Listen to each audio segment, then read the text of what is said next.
Enlightening. Inspirational. Powerfully refining. And unapologetically controversial. Conversations with the Royal Empress. The entire world knows the secret of who you are. Now is the time to step into your queendom and become the Royal Empress that you're meant to be. One woman at a time. Conversations with the Royal Empress. Now Akila, she's the analytical Empress. Akima, she's the Empress that will challenge you. Now, straighten up your crown and be elevated through conversations. Conversations with the Royal Empress.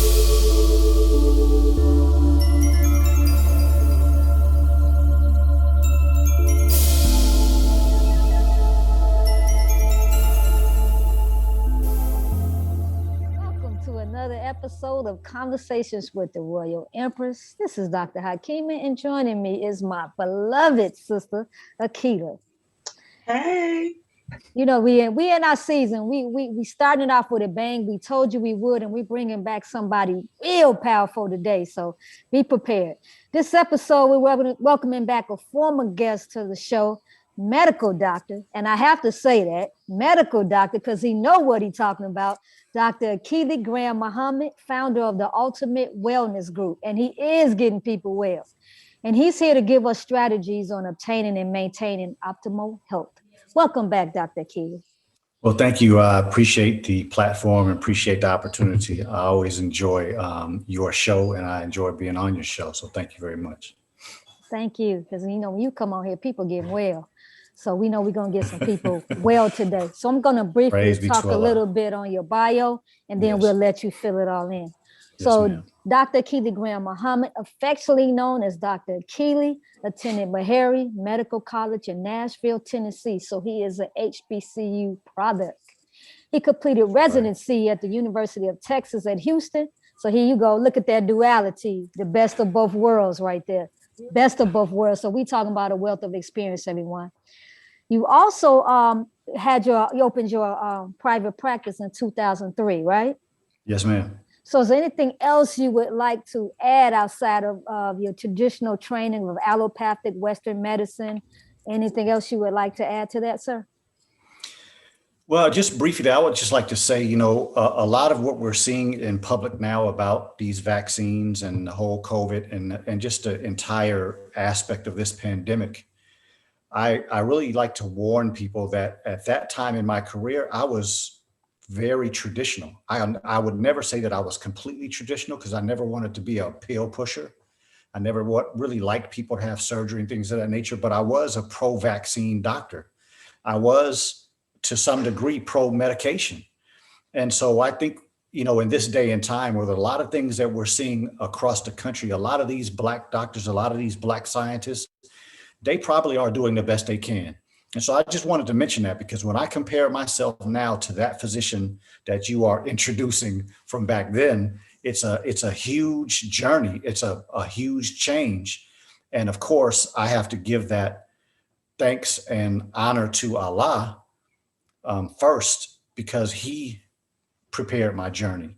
And then secondarily, the Honorable Elijah Muhammad and the Honorable Minister Louis Farrakhan. If it wasn't for them, I don't believe I would have much to offer to you all on this show. So I just wanted to mention that. Thank you. Thank you. Keely, you want to make a word before we go on? Hey, I'm just happy to see you here. I'm excited as always because I know I'm in store to be educated. That's to Allah. And so, the only thing I would say is let's just start off discussing what does optimal health look like? What is it? Yeah, well, that's a beautiful question. You know, I would say optimal health to me is a vision that I have not seen yet, in all honesty. When the Honorable Minister Louis Farrakhan talks about Master Fard Muhammad and the will, he talks about this ability to look like you're 16 forever. I have no idea what that looks like. When I read the Bible and it says that Methuselah lived to 969, when did he just start having gray hairs? When did he ever experience arthritis? When did he start looking like he was aging to be 969, right? So to me, it is something that we are going to have to try to produce a reality of. I would like to live as long as I can by Allah's grace. And then my son, inshallah, or somebody that I have influence over, or my daughter, maybe they'll extend life longer than I will. And so I think it's going to change, but optimal health in this current state, I believe, is a state of mind mostly that we are in tune with the information that has come from somebody superior. And I must have just show this book. I got to show the book, right? How to Eat to Live with my camera. Oh, there you, if I move my head, you can see it. How to Eat to Live by the Honorable Elijah Muhammad is the only book I've ever read, ever seen that says from God in person at the top of that book. And so anytime I suggest anybody look for something optimal, you have to start with God. You can't start with man or woman who make mistakes and who are flawed. We got to start with the perfect one. And so to me, the descriptions that the Honorable Elijah Muhammad gives of what good health looks like when he talked about me and most of my followers are already in heaven as we speak. That's a statement that he makes in the book on page 58, book 1. And so I think if you don't have How to Eat to Live, you should get it, because this is the source, I believe, that will give you optimal health.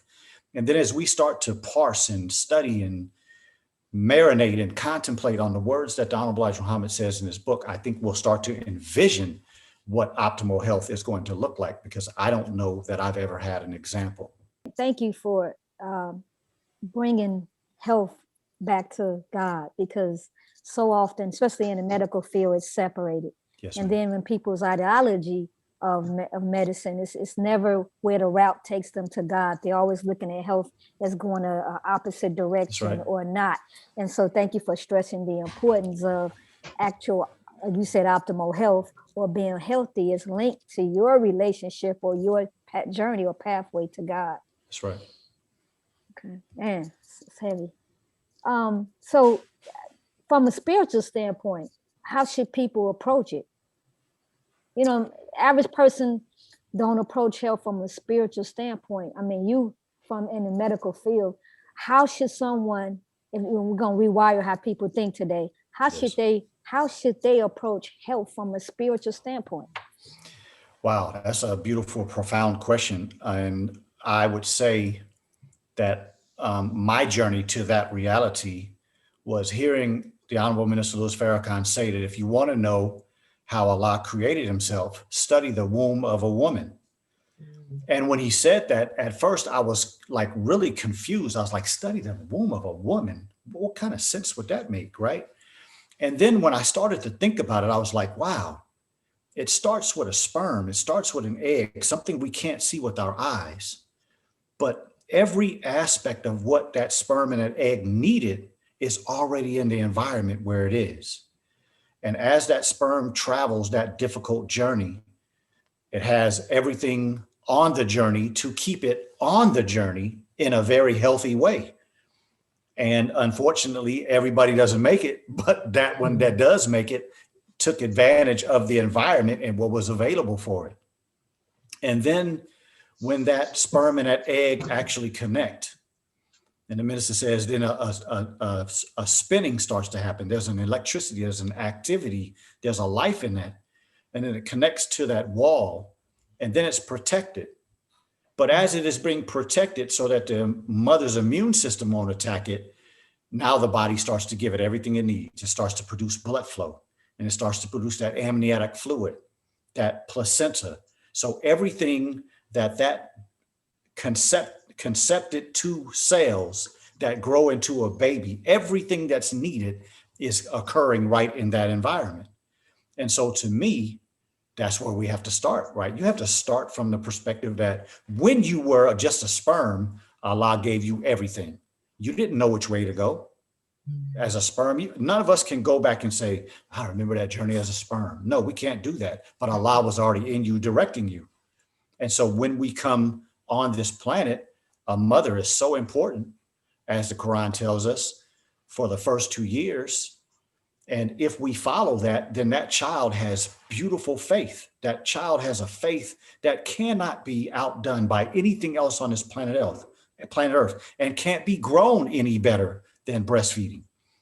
When that child walks out into the world and starts to see plants and starts to see food and air and oxygen, and then we start to gather the type of information that will put us on a journey, and we start to get rid of stuff that doesn't make sense, right? Like, just for instance, let me just say that in this pandemic that we're in this vile attack for vaccination, how could a man or a woman or a group of people go into a laboratory and produce a vaccine that's going to improve the immune system that Allah has produced in each one of us?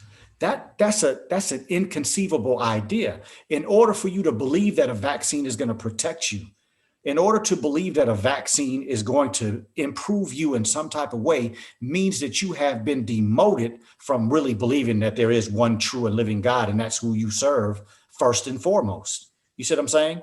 Mm-hmm. And if we're eating processed food and food with all these chemicals, and we believe that somebody can produce, for instance, a turmeric, and this turmeric that we produce is more bioavailable to your body than that which you get out the ground. Come on. Right. That's not possible. You see what I'm saying? We're setting up something as a God besides God when we do those type of things. And personally, watching my children be breastfed, I know that my children have a connection that's deeper than those like myself who weren't breastfed. And so that, to me, is where we have to start. We have to start with the essence of Allah. And when we start with the essence of Allah, whether you call him God, Jehovah, Jesus, Jah, it doesn't make a difference, the word. The reality is that we need to check everything that's coming in our mind and all of our actions and try to trace it back to whether it came from God or someone else. Pray that I answered the question. Sounds like you did to me. Like, I couldn't even get out. I was laughing. I'm like, yeah, you did answer that one. Praise be to Allah.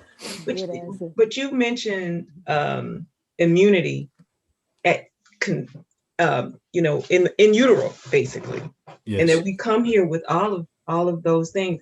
How do we continue that process? Because and you made me think about it too when you were mentioning the vaccines, and they're claiming that this will help your immunity. But there are natural ways to build our immunity, and there are nutrients that our bodies need before a health crisis and during a health crisis. How do we do that? How do we educate people to let them know that this is really what you need to be doing to sustain yourself?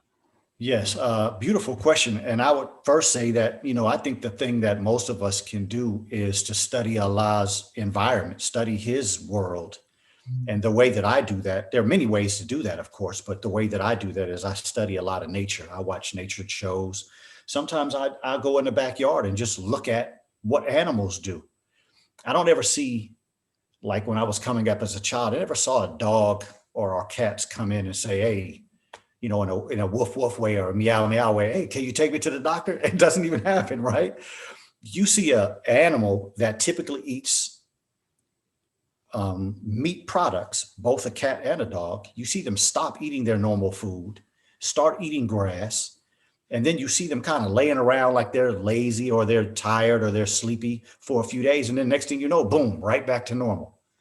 And so to me, those are the type of examples that I witnessed as a child and didn't really know what I was observing. But then as I became a physician, it started making me think, wow, we have been given the ability to heal.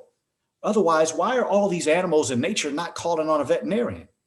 The only animals that go to a veterinarian are the ones that are being intervened with by humans, right? And so when we go out into the sun and we look at streams of water, lakes or rivers, and the cleanliness of that moving water, and we think about the fact that these animals eat from nature and they live longer than humans, and humans are supposed to be the ones that are the greatest of Allah's creatures. And so to me, it's all about going back to those natural foods, right?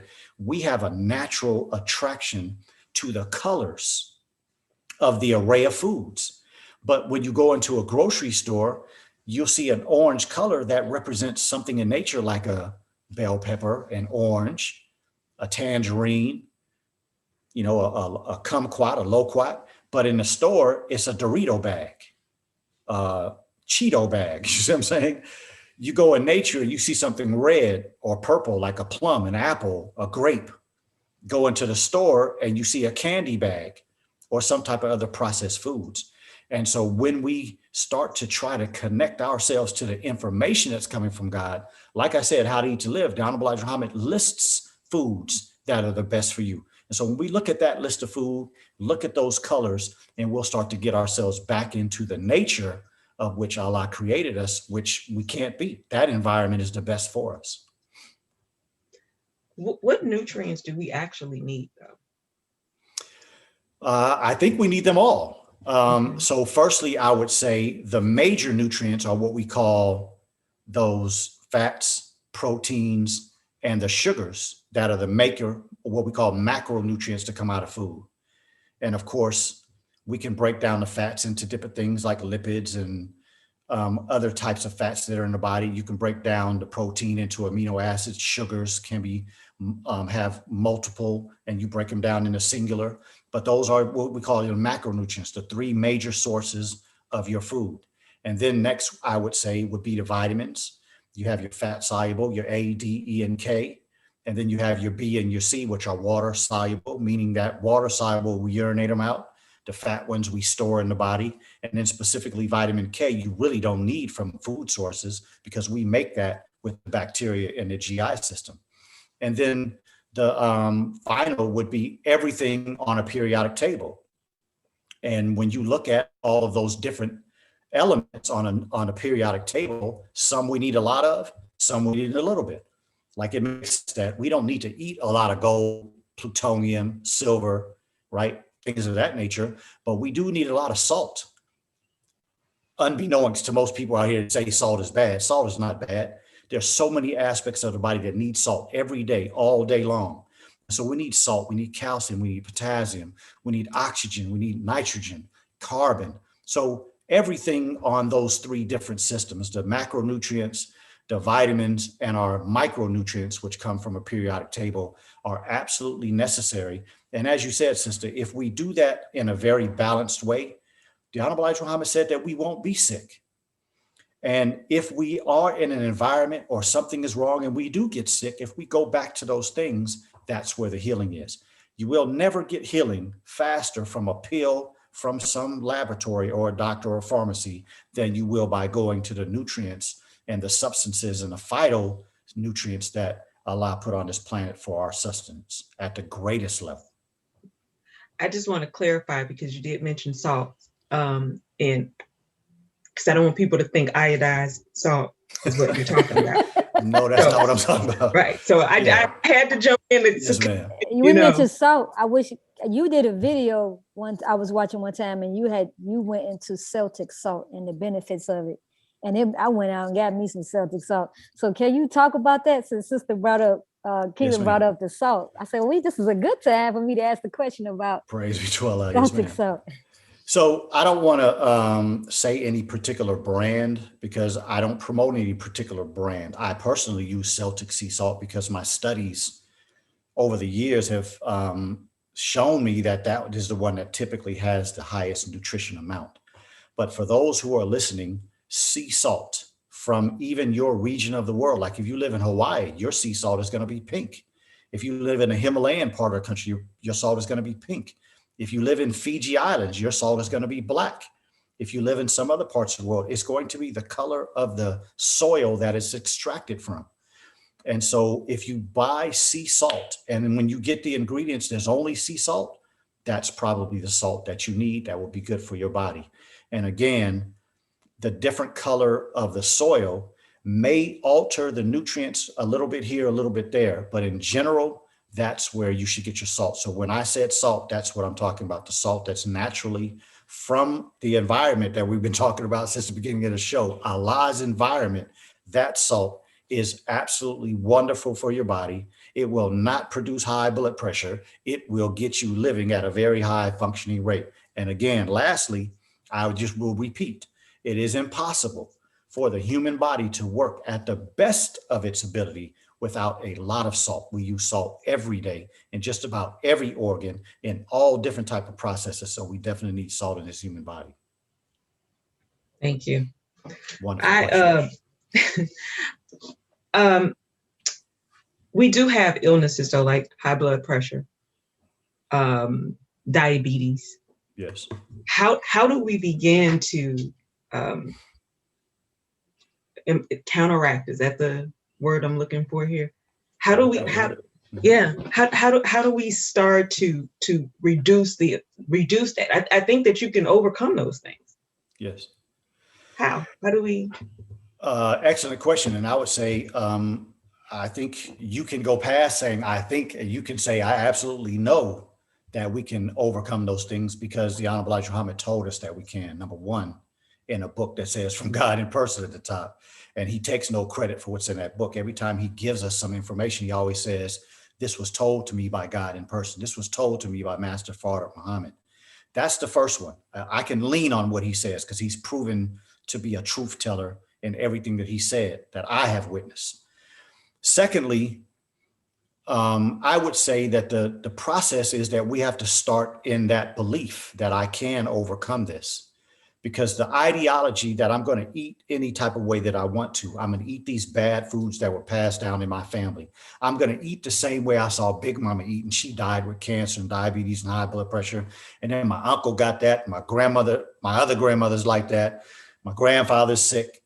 My other auntie is sick. My mom and daddy got the same illness as everybody else. At some point, we got to stop going into this reality and falling into the trap that that's my family history. No, that's your family activity. And if you do some research, you learn some different things and you expect something different, then you can't go down that same road. You'll have to make a left or a right or go up or go down at some point and change your trajectory with some new information. And then you will start to witness something different. And so a lot of times when I actually have consultations with people, that's where I start.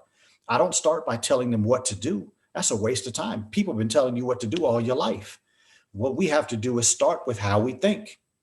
And if you think the same way as the people that taught you, those elders in your family, then what else are you going to wind up doing but what they're right? We have this statement that we say the diameter of your thinking prescribes the circumference of your actions.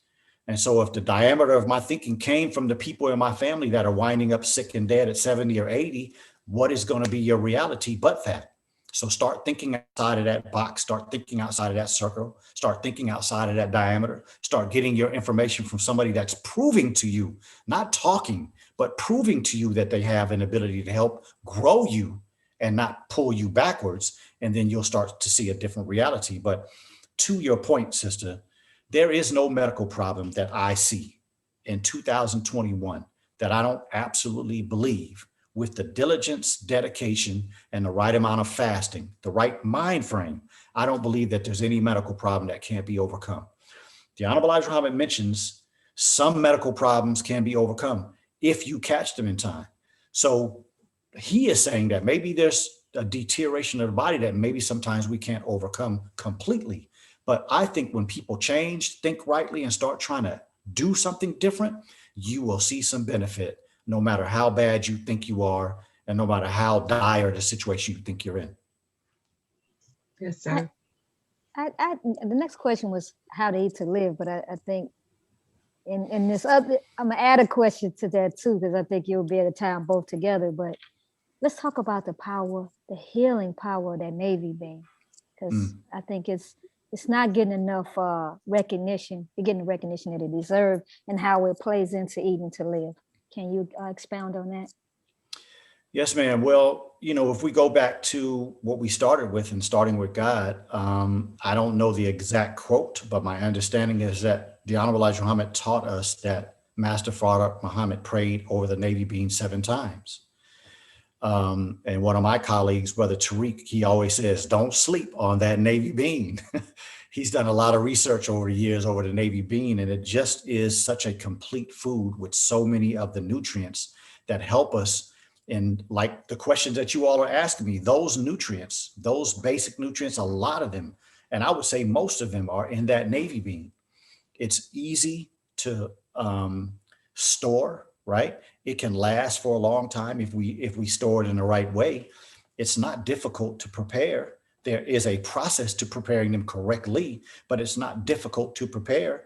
But the ability of that bean to come into the body and nourish us in a way that is not difficult on the system. It's not difficult to digest, not difficult to absorb, not difficult to put all of those good nutrients into the body so they can get to work.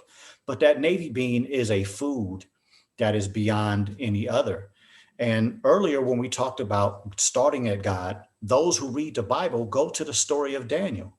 In the story of Daniel, when Nebuchadnezzar wanted them to eat the king's meat in that prison, those young brothers went to the pulse, and that pulse is the navy bean. That's the old word for it, but that is the navy bean. The other thing that you can do if you're not convinced is go study why the Navy. The reason why it's called the navy bean is because they use it in the Navy, the American Navy, and the research that they did on that bean and what it would do to benefit those soldiers and to pull radiation out of their bodies. You can't beat it when it comes to bean. There should be no other bean going in us on a regular basis. I'm not saying from time to time, we all probably dip and dab with this or that, but on a regular basis, we should have navy beans going in our mouth every meal that we eat. It's a beautiful food, the best that's out there. Number one on my list. Try to put it in my body every day that I eat. It's hard I love bean soup, but I can't eat it every day, but I try to be creative. You know, my family, they difficult. I'm like, okay, we're going to eat nachos, and guess what it's going to be? Yeah, that's right. Bean soup going to be on top of it. Right. And they love it when it's creative, you know. So Yes. the beautiful thing about the navy bean is you can be really creative. You can make chili dogs for these people that you gotta transition them. Yes. You got to transition them. Okay, since you want to do that, replace that chili with bean soup. Come on. We got to teach these people how to incorporate navy bean into their diet. And that right there is that beautiful feminine spirit, right? Because a masculine spirit would just say, eat navy beans every day. y'all put that beauty and that appreciation and the enjoyment factor into it. And I think that's just important in this conversation as anything, because that masculine feminine balance that the minister is such a great example of would allow us to have, I just think, an overall better experience with everything that we're talking about. It's better when we balance the two realities. And that Allah has made two conspicuous ways, right? And there are those that are following and those that are disbelievers. And I think that there's going to be a very distinct divide in this country. It's happening as we speak, but I think it's going to become much more apparent, and there'll be no like in between. And so what I mean is that there are going to be some people that just believe that they can eat whatever they want to, whenever they want to, however they want to. And those are probably the same people that are going to continue to believe in a traditional medical system. So let me do all of this stuff to deteriorate my body, and then I believe that I'm going to magically take this pill and it's going to solve these problems. I think that's a crazy ideology, but it is the majority ideology in this country at this point. There are so many influences in this country from other parts of the world. And then there's the influence of God in person from How to Eat to Live, which changed everything in me. I was a very confident physician when I first came out of school. I was confident in what I was taught. I was confident in my skills. I was confident in the people that had taught me and made me feel secure in what it is that I knew. It wasn't until a few years into practice that I become disenfranchised with, it wasn't serving the people like I wanted. My information wasn't making me happy in what I was presenting to people, even though I wasn't in the same rut as I believed the general physician was. And so to find acupuncture and Reiki therapy and massage and all of these other modalities that could help a person on their healing journey because they saw benefit in it, to me, was when my mind started to be open. When I stopped thinking that what I knew was the best and the only way, and you can't get anything better than when you come to see Dr. Keeley. Once I got past that madness and got humbled, then I started to open my mind to herbs and looking at food as the source because that is the true source. None of these other things are directly from the God. They can be inspirations from God, but food is what Allah put on this planet to sustain us. And so when we're talking about functional medicine, a lot of these people go back to a laboratory or go back to some scientist. I go to Allah. He is the originator of the heavens and the earth, and he put everything on this planet that can sustain us. So to me, functional medicine is going back to your faith, going back to something more superior than we are. And when you start aligning your thought process with that reality, then you are open when a person comes and trusts you with their healing or health journey, and you have to have a conversation. It's not a dictate. I'm not here to dictate to you when you come and say, Dr. Akili, I want to consult with you. No, I'm here to try to understand where you are, understand what it is that you want, understand what direction do you want to go, and then give some advice and offer some things that I've seen. And here's what I would suggest if you agree. And if you have some suggestions, then we'll marry those and make sure we put something together for your benefit, something that you're interested in, something that you can maintain, because that's what it takes in a society like we're living in, with all the negativity, the bad food, the bad air, bad water, things that we put on our skin that's bad, choices that we make that are negative. We have to have a program that a person can have faith in, and then they can maintain over time, because it takes time to overcome a lot of these difficulties that we produce in this type of society. Yeah, but I have a request, because everywhere you turn, you know, I'm hearing people talk about, oh, I'm on a keto diet, oh, I'm going vegan, oh, I'm going this. Please clarify optimal health from that standpoint, because people think the only way to get optimal health, they got to go trendy with their diets. Right. Can you address that, please? Yeah, I think that is the sensationalism of commercialism that the Honorable Elijah Muhammad mentions in How to Eat to Live. He said this is a commercializing people.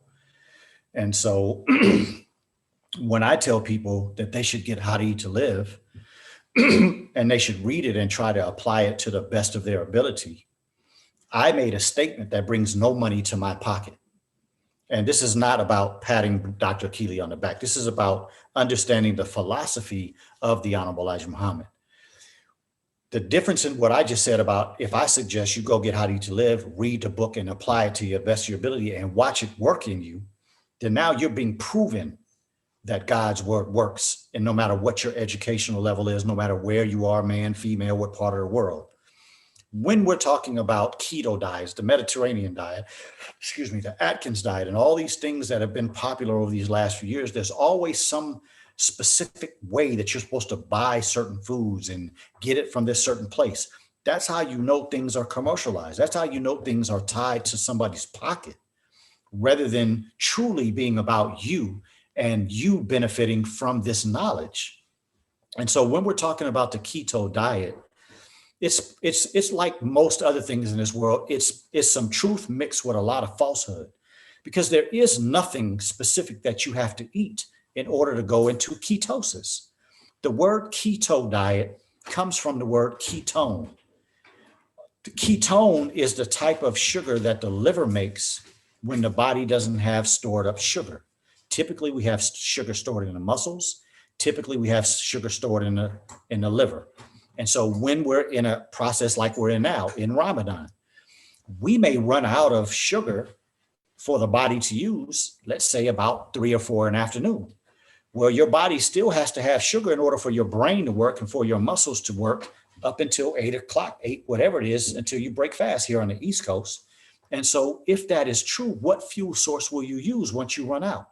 It's no different than if you're cooking, right? You're in the middle of cooking a cake and you look over, doggone, my sugar thing is empty. What am I going to use? Start looking around the house for something else. Well, the body doesn't have to look for it.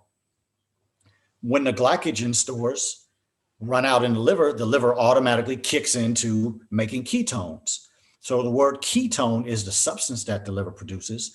The word ketosis is what the body is in when it's making ketones. So in order to put the body into ketosis, you just have to go long periods of time in between meals.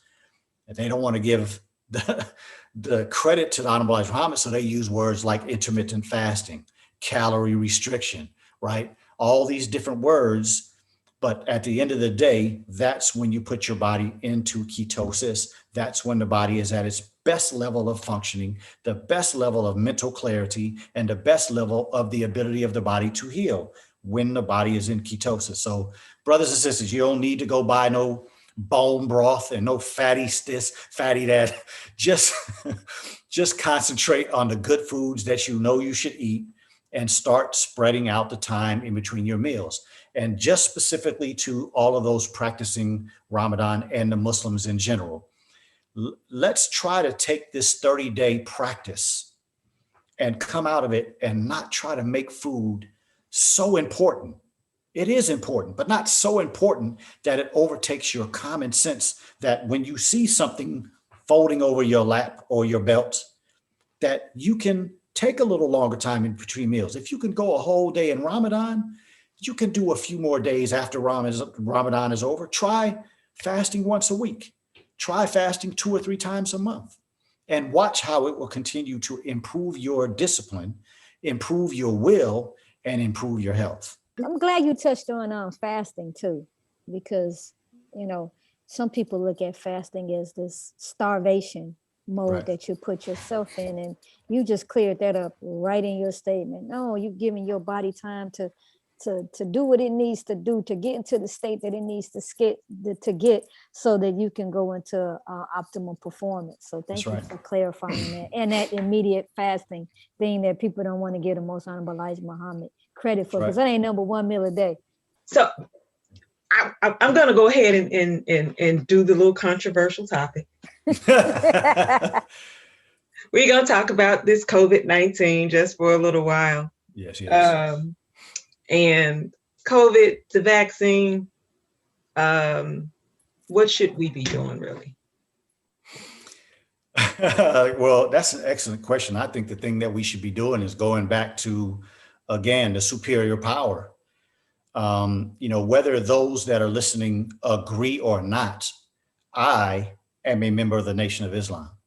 I didn't make a decision to become a part of the Nation of Islam for a spiritual reason, if I'm being honest, and just would talk about my journey. It started with the significant change that the Honorable Elijah Muhammad made in my life as a physician. I read How to Eat to Live. I didn't believe he knew more than me. I looked at the book and said, no way, that man can't be telling the truth. And when I went to try to prove him wrong, he proved me wrong. And so he got my attention. The minister already had me from a perspective of just being a pro-Black man. But when I started to marry those two, every time I heard the minister speak, he was talking about these biblical scriptures. I came up in a household where most of the Black men that were my mentors, they would say, man, the Bible ain't nothing but a damn tool, a slave making tool. That's what I grew up believing. So when people talked about the Bible, I would respect them, but I didn't personally have a lot of respect for it. And so I started there because I believe we always have to start with God. And I said all that to say that I believe that the Honorable Minister Louis Farrakhan is the mouthpiece of God. So when he talks, I believe that is superior wisdom, superior information coming directly from the God himself. So I would say, if you really want to understand how to put yourself in the right perspective of where we are right now in this world, you have to go listen to the July 4th, 2020 presentation, The Criterion, by the Honorable Minister Louis Farrakhan. And then you will put things in the proper perspective and where it sits with God. Now, bring it back down to our level as a physician. I have to start there at God. And once you come out of that, then it's right back to How to Eat to Live. Get the book, look at the foods that he suggests. And if you go in there, because it would be easy for me to tell you what those foods are, but that doesn't make you do the effort. When you put in the effort, you will continue to put more effort on top because you'll never be satisfied. But if I give you something like my mother used to tell us, Mom, what does such mean? If I tell you, you'll know it for the day. You go look it up yourself, you'll know it for the rest of your life. And so I believe that people have to stop wanting to get every answer from me or some other person. You got to start doing your own research and your own work. So go into How to Eat to Live, get a pad and a pencil and write down every word, every food that he mentions in this book. And then I would say, also read the sections where he talks about having good thoughts. See, if we're inundated with CNN, Fox News, ABC, NBC, whoever the heck else you listen to, that's inundating you with death, numbers of sick people, people that got intubated, trucks at your local hospital with all the bodies because there are too many to put in the, how can you think positively in that light? How can you think positively if all of you are doing is concentrating on the 3%? Right now on the planet Earth, the statistics say that between 97 to 98% of people that get COVID will have mild symptoms and overcome it. So when we're talking about death, you are looking at 3%. Get your mind out of 3% and put it in the 97% and go look at what the 97% are doing. And if you don't have that ability, well, just look. There's plenty of information on what people are doing. You can start with my programs because I talk about it all the time, but I'm saying I'm not trying to make this about me. I'm trying to make this about you. You can go and you can find information and use that self-accusing spirit. You know when somebody's lying to you most of the time. You know when somebody's feeding you information because they want to sell you something versus somebody who's giving you information because they truly care about you. And then you start building the ability to make it through this reality. But it takes the proper thinking. It takes the proper food. It takes exercise. It takes getting out and getting some sunshine. It takes rest, fasting, and sleep. And it takes knowing the difference between drinking water and hydration. Those to me would be the 6 major steps that people should concentrate their attention on. And if you concentrate on those 6 things, you won't have time to think about a vaccine. You'll feel too good. You'll know you're in a good place. You won't let anybody talk you into some foolishness that there's some pill that you need to go get a prescription of ivermectin just in case. No, you won't need to do that, right? And just in case you come to a place where you don't feel like you have everything, there's also this immune booster. It won't show up. But anyway, I have an immune booster that I've seen much success. I'm somewhere in a range of, I have sold in upwards of 400 bottles. And the people that are taking it are having some amazing results. What's the name? Immune Boost 100 or Immune Boost 19. Okay. I don't know if it shows up. So it's an Immune Boost 19 or Immune Boost 100. And again, brother Dr. Akili's not saying this because I'm interested in making a lot of money. I say this because it definitely has given a lot of people confidence. And my own personal family testimony is my brother at 50 years young and my mother at 85 years young were both in the same household, both caught COVID, both had bilateral COVID pneumonia. My mother at 85, most people will say, man, it's probably your mother that went in the hospital, huh? No, she had been taking a supplement for a whole year at that time. She went to the hospital, got tested. They did a few tests. Said, you're good enough. You can go home. My brother was in the hospital for 9 days. He hadn't taken it. And so that's just a small testimony of how this supplement has helped people and so many other stories that we don't have time for here. So you'll have to come check. I'll give you the information on my shows. You have to come check it out because we have a testimonial Tuesday coming where people are going to tell their story. So I can't wait for that one. But I think that's where I would start, sister, to how to put this whole pandemic in the right perspective. Because, you know, if we go back to what I originally started with, the minister said that this was a pestilence from heaven. If we believe in God and you believe that God put this pestilence on the world, the question is, did he put something for you as well? So if he put the pestilence to destroy his enemies and the disbelievers, did he do something for you? And do you have something that he gifted you with? If we don't believe that, then I don't know how you call yourself a believer. If you do believe that, then you have to step it up from believer and go into follower. And I think we'll have a lot of evidence that we're on the right track if we're trying to be a follower. Thank you. Yes, I have a question. And I know, you know, for years, the Black woman has been experimenting in the medical field. Henrietta Lacks, and we can Yes. go on and on.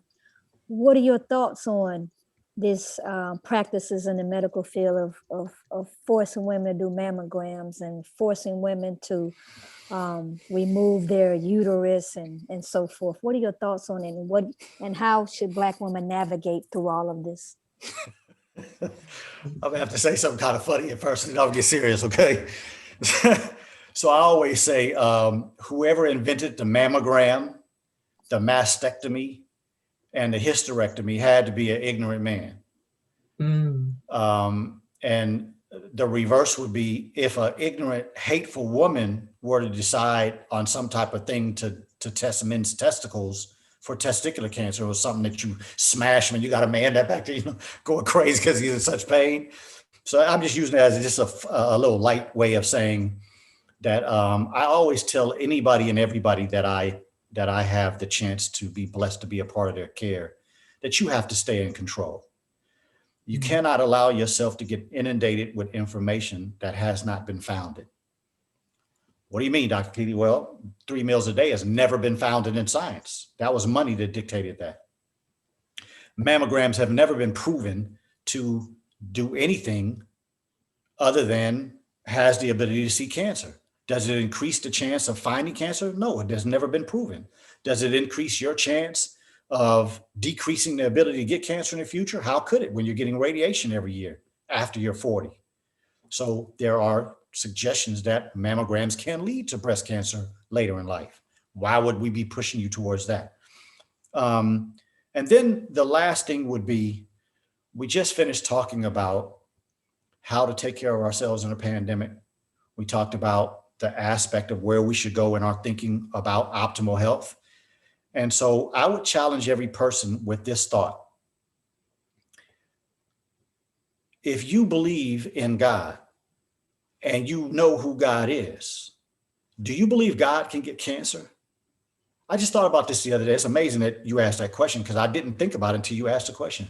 So as I said, I trust a book that says from God in person, Master Father Muhammad. I ask myself on a regular basis, can Master Father Muhammad get cancer? And I believe it's absolutely impossible because he knows what to do in order not to get it. But if he put himself into an environment, which he did in the 30s, in our environment to help raise us, and he got cancer, would he have the confidence to overcome it? And I believe absolutely he would.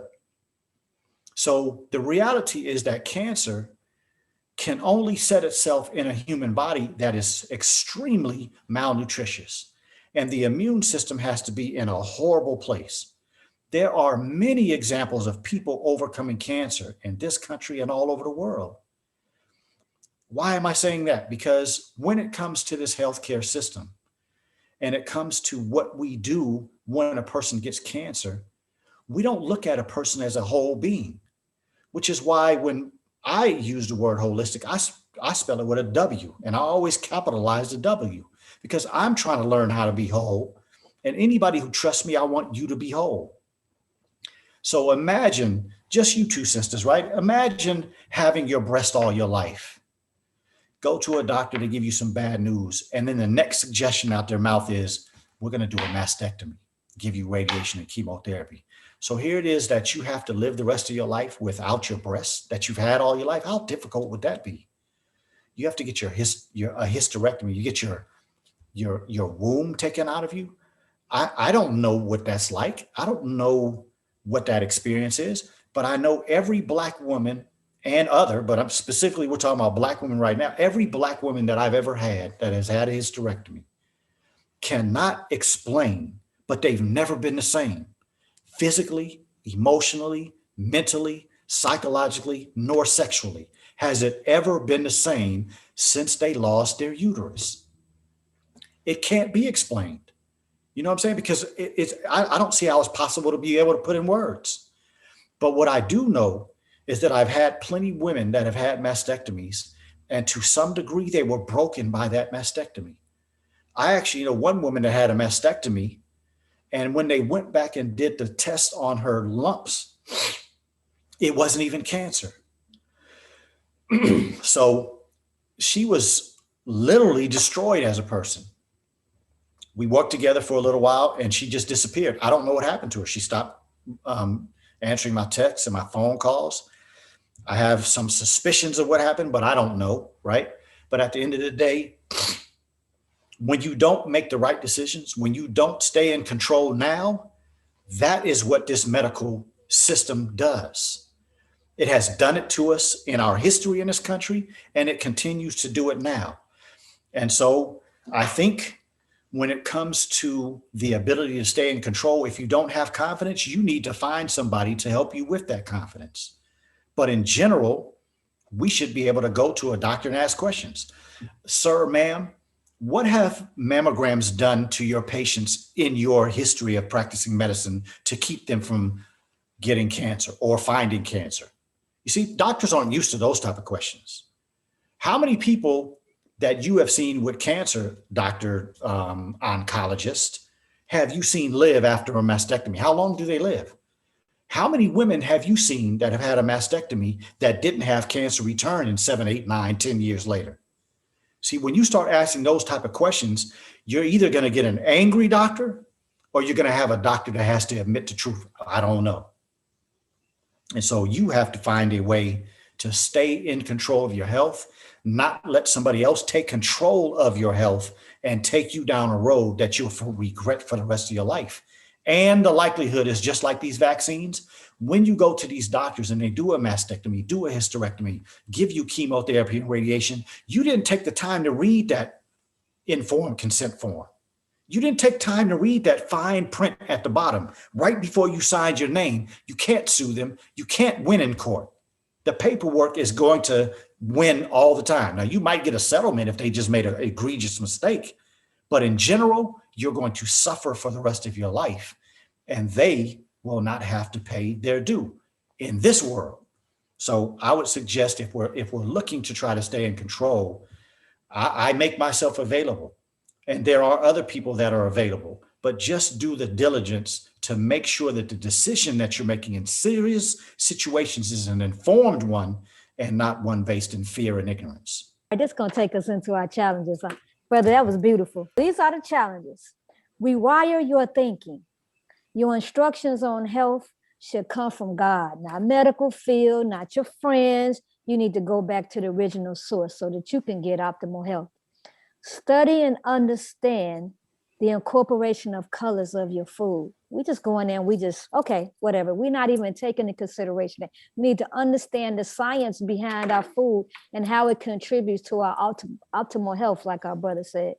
Next challenge, read, Eat to Live books 1 and 2. I'm telling you, it would change your life. It changed mine. I'm gonna say it again. Yes. Read books, Eat to Live 1 and 2. You would, after reading those books, you would never say God ain't never did nothing for you. Next challenge, evaluate your family activity, not your family history. That's again, right. Family activity, not your family history. And the next one is read the story of Daniel. That's all I got to say. Read and that as you talk about those the color, look at that right there, y'all. It's right there for you. See? Yeah. Oh, wait a minute, I got another challenge. I forgot one. If y'all ain't ever went to ultimatewellnessgroup.com, if you never saw the videos of this brother, I'm telling you, it is you cannot watch it without getting a pen and paper. If you want to know about health, you need to tune into this brother's videos. I'm telling you, I'll be there. I'll be like rewinding. Let me stop it. Let me rewind what he just said. Damn, that was deep. Let me write this down. Wow. So if you want to know about optimal health, then you need to tune into brother's videos. Okay, go ahead, bro. Praise be to God. Thank you for that plug, my sister. All right. Yes. So for anybody, and I'm sure the majority of people that listen to you all show probably don't think the way you just said, right? But this is generally, anytime I come on a show like you all, I appreciate those who think like me. I appreciate those who, already follow my shows, but I mostly try to speak to the person that has never heard me speak and has never heard these teachings. And for those out there who may think that way, man, God ain't doing nothing for us. Look at this world we live in. This is the reality of what you just finished speaking. Hosea 4:6, my people are destroyed for the lack of knowledge. And that's where most of us stop right there. But the rest of that verse is, because thou hast rejected knowledge, I will also reject thee, that thou shalt be no priest to me, seeing thou hast forgotten the law of thy God, I will also forget thy children. So, the minister has spoken on many of occasions on how ignorance in a parent can produce generational curses. But the reality is that if you knock, he will answer. And you have to get out of that perspective There is no person that I mean, and honestly, you know, when I soldier in the streets, I hear that on a regular basis. Man, look at the way we live, and how in the hell could there be a God? Well, hell, how in the hell can you make a decision like you just made to make that statement? That's part of that ignorance. I'm not trying to put you down, brother, but if you're going to make a statement like that, what's that founded out of? You can't seek God and knock him down at the same time. That's proof that you don't know who God is, because if you know who God is, you have to put him in that exalted place. You would be afraid to make a statement like that. So your existence is the ignorance. And I do mean like ignoring, right? Ignoring God, and the ignorance of God is the reality of most of our people. And that also brings our responsibility level to such a greater degree. And that's why I feel so blessed, Sister, that you would say something about my show, because that's my response. I feel like it's my responsibility to be the example and to be a proponent of the example. And that example is coming from somebody greater than us. And when you try God, he will prove to you that he is God. So I'll do the where you can find me first, and then we'll end with a little warning. I will say, my website is theultimatewellnessgroup.com. You can find all my social media on there. You know, reach out to me if you have a short question, and I can answer it for you. I am on Facebook at THEE Ultimate Wellness Group, on YouTube, The Ultimate Wellness Group, and on Instagram as The Ultimate Wellness Group. And all of my platforms are full of videos to make you think, to give you something to contemplate, and inshallah, God willing, make some changes for the better. And I want to be very clear that the information that you all are hearing today, hearing from me in general, hearing from my sites, it is 26 years of experience that goes into the things that I say. It's no different than a person that does something for 26 years in any other field. They have to be good at what they do. Even if they started in ignorance, after doing something for 26 years, you have to become good at it if you're serious about it. And so I'm saying all that to say, because there have been some people that I think are using my name inappropriately. And I just want to make sure that people don't continue to do that if I have anything to do with it. And so my wife helped me come through with a statement. I'm just going to read it because it's going to be on everything that I do from this point forward, because I think it's important for people to understand, right? And so here's the statement, and then I'll finish with that. All information provided through the Ultimate Wellness Group is based upon years of training, research, study, and experience. As a trained medical professional, Dr. Akili has the ability to review information in a responsible manner. Using information from appointments, videos, interviews, and published articles to provide guidance to anyone should be strictly prohibited. Client programs are designed for that individual and should not be shared, disseminated, or used to provide guidance. I pray that nobody's offended by that statement. And if it does offend you, then maybe you're doing something wrong, because I pray that my heart is pure when I'm giving information. I pray that I start with asking God's guidance so that I'm being guided and my words are being guided. If you take what I say and think that you can go out there and use it to help people other than giving the information to them where they can find a source, or you're trying to make money off of my words, that's not the right way to do things. That's disrespectful to me. And that's disrespectful to the reality of that person, because you can't sustain that if you're doing it for those purposes. And I wanted to say that, and I'm going to say that every time I speak from this point forward, because of some things that I heard that are disturbing me. Because if somebody goes out here in the name of Dr. Akili and does something that harms somebody, they're not probably going to come after you. They're going to come after me. And that's not going to be a situation that I want to have to deal with.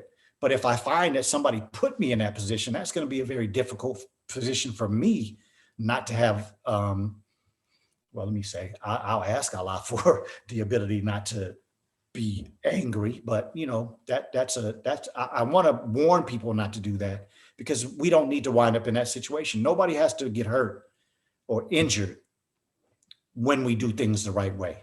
So just do things the right way. If you're going to use my name, at least call me and talk to me about it first. and get my take on what you're going to say. If you want to make money off of my name, at least talk to me and offer me something before you do that. I might agree with you, but I might say no. But at least give me the respect to do that if you're going to go out here and try to use Akili's name to benefit yourself. Now, I will also say again that the Honorable Elijah Muhammad said that in his book. He warned people of having meetings and doing this and that and this and that to make money off of his books. And I pray that that's not what I'm doing. I've asked the minister and Minister Ishmael to view what I do and to make sure that I'm not doing that. And they both gave me words of confidence. So praise be to Allah. I'm not trying to pat myself on the back. I just want to do things the right way. And I want to be used as a servant of God if that's his will. But I don't want to be taken advantage of. And that's something that, in all honesty, I won't stand for. So thank you, sisters, for the wonderful platform. Thank you for allowing me to say that. Some wonderful questions. I enjoyed myself. Thank you so much. Thank you so much. Yeah, thank you so much again, brother, for coming on. And this ain't it. Ain't no period on this. We're gonna have you come back again. Praise be to You Allah. got to be a regular. So thank you so much. Listeners, there you have it. I mean, we don't bring people on here just so they could get an avenue just to be seen. We bring people on here who are knowledge-based, who have a legitimate passion to help improve the lives of their people. It's just that simple. So you know how we do it, and you know how we close out. Again, thank you for joining in. And until the next episode of Conversations with the Royal Empress, peace and blessings.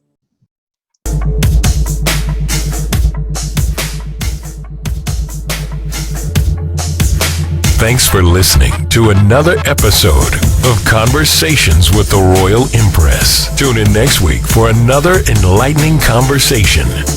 For more information on the Royal Empress, please visit the website royalempress.org. You can also follow the Royal Empress on Facebook, Instagram, and Twitter. Conversations with the Royal Empress is a subsidiary of the Royal Empress organization. All rights reserved.